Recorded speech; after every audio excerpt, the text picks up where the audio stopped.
নমস্কাৰ। আজি আকৌ মই শ্ৰী ভাস্কৰ কুমাৰ শৰ্মা অধিবক্তা গুৱাহাটী উচ্চ ন্যায়ালয় আপোনালোকৰ সন্মুখত উপস্থিত হৈছোঁ এটা বিষয়বস্তু লৈ। এই বিষয়বস্তুলৈ যোৱাৰ আগতে মোৰ যিসকল নতুন দৰ্শক তেওঁলোকক মই অনুৰোধ কৰিম মোৰ চেনেলটো যাতে ছাবস্ক্ৰাইব কৰি লয়, লাইক কৰে, শ্বেয়াৰ কৰে আৰু কমেণ্ট কৰে নতুন দৰ্শকসকলে। আৰু যিসকল ব্যক্তি বা লোকে অলৰেডি লাইক, শ্বেয়াৰ, কমেণ্ট আৰু ছাবস্ক্ৰাইব কৰিছে মোৰ চেনেলটো, তেওঁলোকক মই পুনৰাই আন্তৰিক ধন্যবাদ জনাইছোঁ। আৰু যিসকল ব্যক্তি বা লোকে মোৰ এই ভিডিঅ'সমূহ চাই আইনৰ বিষয়ে কিবা এটা জানিবলৈ সক্ষম হৈছে অথবা লাভৱান হৈছে, তেওঁলোকে নিশ্চয়কৈ মোৰ চেনেলটো লাইক, শ্বেয়াৰ, কমেণ্ট আৰু ছাবস্ক্ৰাইব কৰি ল'ব বুলি মই আশাবাদী।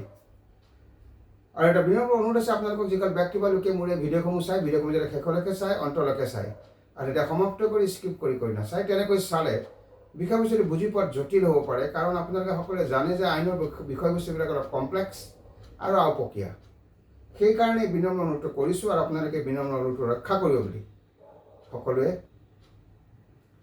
আশাবাদী মই। কাৰণ আপোনালোকে এই যিটো মই অনুৰোধ কৰিছোঁ ভিডিঅ'টো শেষলৈকে চোৱা, ইয়াৰ এটাই মূল উদ্দেশ্য যাতে আপোনালোকে আইনৰ বিষয়বস্তুটো ভালকৈ বুজি পায়। সেইকাৰণে স্কিপ কৰি নাচাবলৈ মই অনুৰোধ জনাইছোঁ আৰু আপোনালোকে এই অনুৰোধ ৰক্ষা কৰিব বুলি মই আশাবাদী। এতিয়া আহিছোঁ আজিৰ বিষয়বস্তুলৈ। আজিৰ বিষয়বস্তুটো হৈছে Eligibility criteria for selection of educational institutions for provincialization of services of teacher and tutors. Teachers আৰু টিউটৰসকলৰ ছাৰ্ভিচটো প্ৰভিঞ্চিয়েলাইজেশ্যনৰ কাৰণে কেতবোৰ ক্ৰাইটেৰিয়া আছে। আৰু যিখন ভেঞ্চাৰ এডুকেশ্যনেল ইনষ্টিটিউশ্যনত তেওঁলোকে কাম কৰে, টিচাৰ্ছ বা টিউটৰসকলে, তেওঁলোকৰ সেই স্কুলখনেও কেতবোৰ ক্ৰাইটেৰিয়া ফুলফিল কৰিব লাগে প্ৰভিঞ্চিয়েলাইজেশ্যনৰ কাৰণে। অৰ্থাৎ ভেঞ্চাৰ এডুকেশ্যনেল ইনষ্টিটিউশ্যনখনে চিলেকশ্যন পাবৰ কাৰণে প্ৰভিঞ্চিয়েলাইজেশ্যনৰ ক্ষেত্ৰত কেতবোৰ ক্ৰাইটেৰিয়া ফুলফিল কৰিব লাগিব। লগতে তাত কাম কৰা শিক্ষক বা টিউটৰসকলেও কেতবোৰ কণ্ডিশ্যন বা ক্ৰাইটেৰিয়া ফুলফিল কৰিব লাগে। আৰু আপোনালোকে হয়তো বহুতে জানে, আজি মই এটা ইম্পৰ্টেণ্ট গুৰুত্বপূৰ্ণ ক্ৰাইটেৰিয়াৰ কথা উল্লেখ কৰিব বিচাৰিছোঁ প্ৰভিঞ্চিয়েলাইজেশ্যনৰ ক্ষেত্ৰত। ধৰি লওক কোনোবা এখন ভেঞ্চাৰ এডুকেশ্যনেল ইনষ্টিটিউশ্যনত, এতিয়া সেই venture educational ইনষ্টিটিউশ্যনখন venture high school হ'ব পাৰে, ভেঞ্চাৰ হাই মাদ্ৰাছা স্কুল হ'ব পাৰে, আৰু ভেঞ্চাৰ হায়াৰ ছেকেণ্ডাৰী স্কুল হ'ব পাৰে, অথবা ভেঞ্চাৰ ছিনিয়ৰ ছেকেণ্ডাৰী স্কুলো হ'ব পাৰে। এতিয়া এই ভেঞ্চাৰ এডুকেশ্যনেল ইনষ্টিটিউশ্যন যিখন আছে, সেইখন স্কুল যদি চিলেকশ্যন পাইছে প্ৰভিঞ্চিয়েলাইজেশ্যনৰ কাৰণে, এতিয়া সেই ভেঞ্চাৰ এডুকেশ্যনেল ইনষ্টিটিউশ্যনখনত যদি এজন টিচাৰ আৰু টিউটৰ তেওঁলোকৰ ছাৰ্ভিচটো যদি প্ৰভিঞ্চিয়েলাইজ কৰিব বিচাৰে in each subject including core subject, তেতিয়াহ'লে সেই স্কুলখনত এই পাৰ্টিকুলাৰ ছাবজেক্টত কেইজন ছাত্ৰ ছাত্ৰীয়ে পৰীক্ষাত এপিয়াৰ হ'ব লাগিব, এই বিষয়ে মই চমুকৈ ক'ম। আৰু মেক্সিমাম লিমিট টিচাৰ আৰু টিউটৰ তেওঁলোকৰ ছাৰ্ভিচ যদি প্ৰভিঞ্চিয়েলাইজ হ'ব লাগে in case of venture degree college, তেতিয়াহ'লে পাৰ্টিকুলাৰ সেই ছাবজেক্টকেইটাত কেইজন ষ্টুডেণ্টে পৰীক্ষাত বহিব লাগিব, এই বিষয়ে চমুকৈ জনাবলৈ চেষ্টা কৰিম। আৰু ভেঞ্চাৰ এম ই স্কুলৰ ক্ষেত্ৰত কেইজন টিচাৰ লাগিব ক'ৰ ছাবজেক্টত, এই বিষয়ে চমুকৈ আজি মই আলোচনা কৰিম। প্ৰথমতে আমি জানিবলৈ চেষ্টা কৰোঁ for provincialization of services of one teacher. মন কৰিব, for provincialization of services of one teacher, এজন শিক্ষকৰ ছাৰ্ভিচটো প্ৰভিঞ্চিয়েলাইজেশ্যনৰ বাবে, or tutor in each subject including core subject in case of venture high school or venture high madrasa or venture higher secondary school or venture senior secondary school. এই venture education institution কেইখনত যদি এজন teacher আৰু টিউটৰৰ চাকৰি ছাৰ্ভিচটো যদি provincialize কৰিবলৈ বিচৰা হয়, in each subject including core subject মন কৰিব in each subject including core subject তেতিয়াহ'লে at least 10 students must have appeared in the last final examination in that particular subject from that institution. From that institution মানে যিখন স্কুলক selection কৰা হৈছে provincialization কাৰণে সেই ইনষ্টিটিউচনখনত যদি এজন শিক্ষক আৰু টিচাৰ্ছৰ সাৰ্ভিসটো যদি provincialize কৰিবলৈ বিচৰা হয় in each subject including core subject তেতিয়াহ'লে at least 10 students must have appeared in the last final examination. At least 10 জন ছাত্ৰ ছাত্ৰীয়ে লাষ্ট যিটো ফাইনেল এক্সামিনেশ্যন হ'ব বা হৈছে তাত এপিয়াৰ হ'ব লাগিব যিটো লাষ্ট ফাইনেল এক্সামিনেশ্যন হৈছে তাত এটলিষ্ট 10 জন ছাত্ৰ ছাত্ৰীয়ে এপিয়াৰ হ'ব লাগিব in that particular subject সেই core subject from that institution. Requirement হৈছে 10 জন students যিখন ভেঞ্চাৰ এডুকেশ্যনেল হাই ইনষ্টিটিউশ্যনত ভেঞ্চাৰ এডুকেশ্যনেল ইনষ্টিটিউশ্যনখন সিলেকশ্যন কৰা হৈছে প্ৰভিঞ্চিয়েলাইজেশ্যনৰ কাৰণে তাত যদি এজন শিক্ষক আৰু টিউটৰৰ চাকৰিটো প্ৰভিঞ্চিয়েলাইজ কৰিবলৈ বিচৰা হয় ইন ইচ সাবজেক্ট ইনক্লুডিং কোৰ সাবজেক্ট তেতিয়াহ'লে at least 10 students must have appeared in the last final examination in that particular subject from that institution. তেতিয়াহ'লে 10 জন ছাত্ৰ ছাত্ৰীয়ে at least লাষ্ট যেটো ফাইনেল এক্সামিনেশ্যন হৈছে তাত এপিয়াৰ হ'ব লাগিব in that particular subject from that institution. এটো বৰ গুৰুত্বপূৰ্ণ ক্ৰাইটেৰিয়া বহুত আছে মই খালি গুৰুত্বপূৰ্ণ ক্ৰাইটেৰিয়াটোৱে উল্লেখ কৰিছোঁ আজি যদি এজন শিক্ষক আৰু টিউটৰৰ যদি সাৰ্ভিসটো provincialize কৰিবলৈ বিচৰা হয় in each subject including core subject তেতিয়া further for provincialization of services of maximum limit of 3 teachers যদি maximum limit of 3 teachers যাৰ সাৰ্ভিসটো যদি provincialize কৰিব বিচৰা হয় or tutors maximum limitটো হৈছে টিচাৰ্ছ আৰু টিউটৰৰ কিমান 3 জন যদি এই 3 জন ম্যাক্সিমাম লিমিট অফ 3 টিচাৰ্ছ অৰ্থাৎ 3 জনতকৈ বেছি নোৱাৰিব ম্যাক্সিমাম লিমিটটো হৈছে 3 নাম্বাৰছ অফ টিচাৰ্ছ তেওঁলোকৰ সাৰ্ভিসটো যদি প্ৰভিঞ্চিয়েলাইজ কৰিবলৈ বিচৰা হয় ইন এ পাৰ্টিকুলাৰ সাবজেক্ট যিকিটা কোৰ সাবজেক্টৰ কথা ক'লো আৰু কোৰ সাবজেক্ট কি কয় আপোনালোকে নিশ্চয় জানে in a particular subject in case of venture degree college ওপৰত মই ক'লো venture high school or venture high madrasa or venture higher secondary school or venture senior secondary school তেনেকুৱা স্কুলত যদি এজন শিক্ষক আৰু টিউটৰৰ সাৰ্ভিসটো প্ৰভিঞ্চিয়েলাইজ কৰিবলৈ বিচৰা হয় তেতিয়াহ'লে at least 10 জন ছাত্ৰ ছাত্ৰীয়ে লাষ্ট যেটো ফাইনেল এক্সামিনেশ্যন হৈছে হ'ব বা হৈছে at least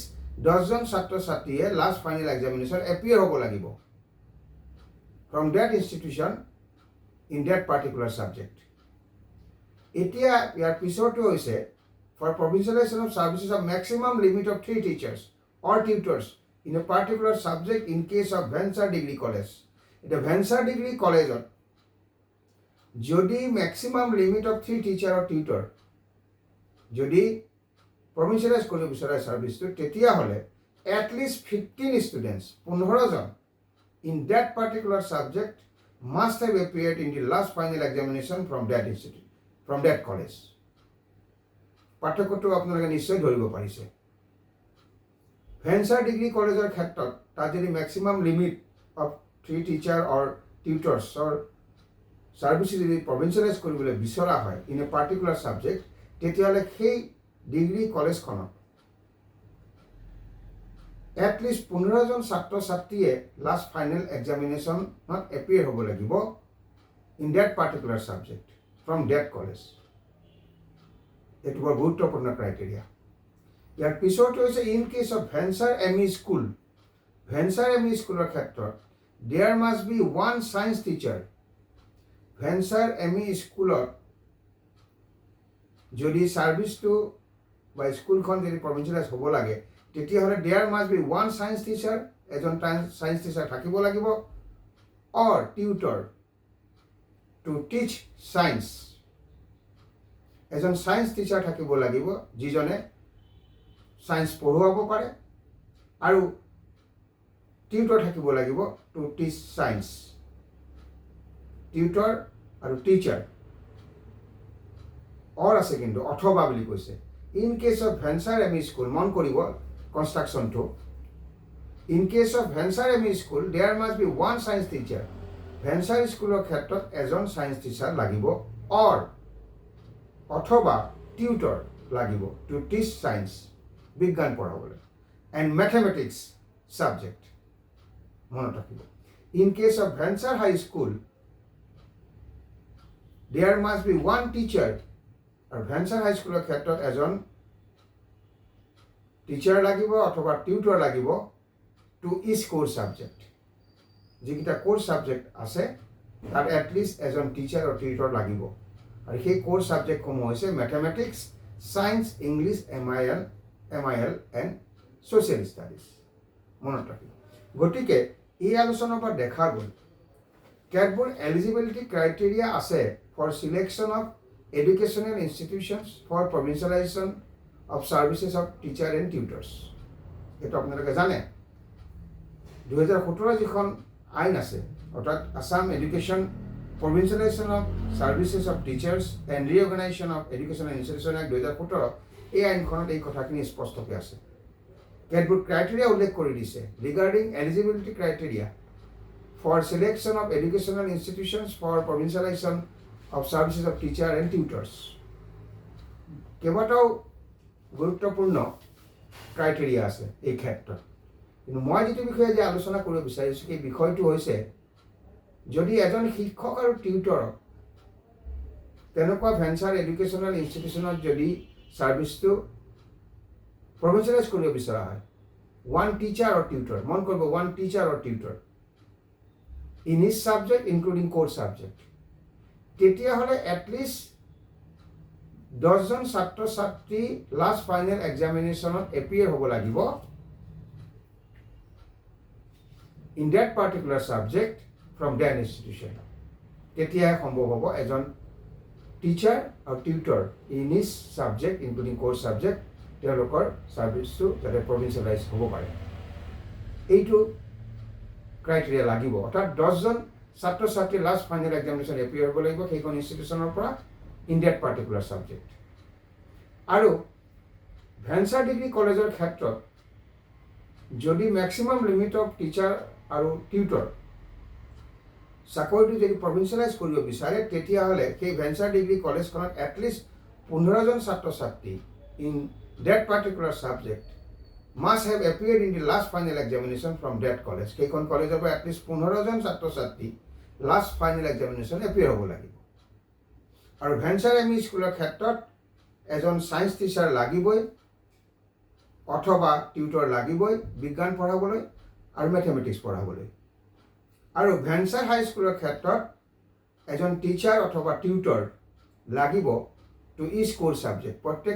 প্ৰত্যেকটো কোৰ্চ ছাবজেক্টত এজন টিচাৰ আৰু টিউটৰ লাগিবই আৰু সেই কোৰ্চ ছাবজেক্টসমূহ হৈছে mathematics science English MIL and social studies মনত ৰাখিব গতিকে এই আলোচনাৰ পৰা দেখা গ'ল যদি কোনোবা ভেঞ্চাৰ এডুকেশ্যনেল ইনষ্টিটিউশ্যনত এজন শিক্ষক অথবা tutor in each subject including course subject তেওঁৰ ছাৰ্ভিচ যদি প্ৰভিঞ্চিয়েলাইজ হ'ব লাগে তেতিয়াহ'লে সেই ইনষ্টিটিউশ্যনখনৰ পৰা এটলিষ্ট 10জন ছাত্ৰ ছাত্ৰী লাষ্ট ফাইনেল এক্সামিনেশ্যন এপিয়াৰ হ'ব লাগিব ইন ডেট পাৰ্টিকুলাৰ ছাবজেক্ট আৰু ভেঞ্চাৰ ডিগ্ৰী কলেজৰ ক্ষেত্ৰতো মেক্সিমাম লিমিট হ'ল টিচাৰ আৰু টিউটৰ 3জন সেই ভেঞ্চাৰ ডিগ্ৰী কলেজৰ পৰা এটলিষ্ট 15জন ছাত্ৰ ছাত্ৰী লাষ্ট ফাইনেল এক্সামিনেশ্যনত এপিয়াৰ হ'ব লাগিব লাষ্ট ফাইনেল যিটো exam from that college in that particular subject আৰু ভেঞ্চাৰ এম ই স্কুলৰ কথাটো কোৱাই হ'ল অলৰেডি সায়েন্স টিচাৰ লাগিব এজন অথবা টিউটৰ লাগিব বিজ্ঞান পঢ়াবলৈ আৰু মেথমেটিক্স পঢ়াবলৈ আৰু ভেঞ্চাৰ হাই স্কুলৰ ক্ষেত্ৰত এজন টিচাৰ অথবা টিউটৰ লাগিব টু ইচ কোৰ্চ ছাবজেক্ট মনত ৰাখিব গতিকে এই ক্ৰাইটেৰিয়াখিনি যদি ফুলফিল কৰিব পৰা যায় তেতিয়াহ'লে সেই ভেঞ্চাৰ এডুকেশ্যনেল ইনষ্টিটিউশ্যনত এজন শিক্ষক অথবা tutor in each subject including core subject তেওঁলোকৰ চাকৰিটো প্ৰভিঞ্চিয়েলাইজ হ'ব। কিন্তু কিমান ষ্টুডেণ্ট এপিয়াৰ হ'ব লাগিব লাষ্ট ফাইনেল এক্সামিনেশ্যনত সেইটো গুৰুত্বপূৰ্ণ কথা। আৰু সেইটো কিমান এপিয়াৰ হ'ব লাগিব এই আইনখনত 2017 চনৰ আইনখনত সেইটো স্পষ্টকৈ উল্লেখ আছে। আৰু সেইখিনি কথাকে আজি মই আপোনালোকক অৱগত কৰিলোঁ। গতিকে এই আলোচনাৰ পৰা আজি অলপ হ'লেও কিবা এটা লাভ হৈছে বুলি মই আশা কৰিছোঁ। মই শ্ৰী ভাস্কৰ কুমাৰ শৰ্মা অধিবক্তা গুৱাহাটী উচ্চ ন্যায়ালয় মোৰ আলোচনা আজি ইমানতে সামৰণি মাৰিছোঁ। অহা খণ্ডত পুনৰাই লগ পাম আৰু নতুন বিষয়বস্তু লৈ আজিলৈ বিদায় মাতিছোঁ। নমস্কাৰ।